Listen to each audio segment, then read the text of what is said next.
మహబూబాబాద్ జిల్లా కేంద్రం అంతర్జాతీయ దివ్యాంగుల దినోత్సవంను మరియు లూయిస్ బ్రెయిలీ 215 జయంతోత్సవాలను ఐఎంఏ ఫంక్షన్ హాల్ నందు జిల్లా సంక్షేమ శాఖ అధికారి ఆర్ వరలక్ష్మి అధ్యక్షతన నిర్వహించారు. అనంతరం జ్యోతి ప్రజ్వలన చేసి లూయిస్ బ్రెయిలీ చిత్రపటానికి పూలమాల వేసి దివ్యాంగులు అన్ని రంగాల్లో అభివృద్ధి చెందాలి అని, వైకల్యాన్ని చూసి అధైర్యపడవద్దని అన్నారు. అలాగే మన రాష్ట్ర ప్రభుత్వం దివ్యాంగులకు అనేక సంక్షేమ పథకాలు ప్రవేశపెట్టిందని అన్నారు.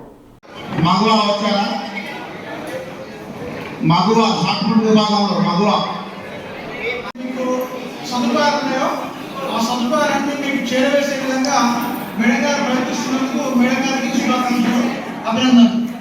అలాగే మేము కూడా మా వంతుగా ఎక్కడ మీకు చేసే ఏ బాధ్యత అయినా మేము నిర్మోహమానంగా నిష్పాక్షికంగా వివక్ష లేకుండా మీకు చేయడానికి మేము హామీ ఇస్తున్నాం. ఉదాహరణకు సదనం అంటున్నా, సదనం విషయానికి వస్తే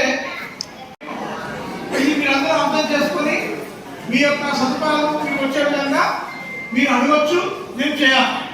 ఈ విషయంలో ఎటువంటి మీరందరూ అర్థం చేసుకొని మీ యొక్క సదుపాయాలు మీకు వచ్చే విధంగా మీరు అడగవచ్చు, మేము చేయాలి. ఈ విషయంలో ఎటువంటి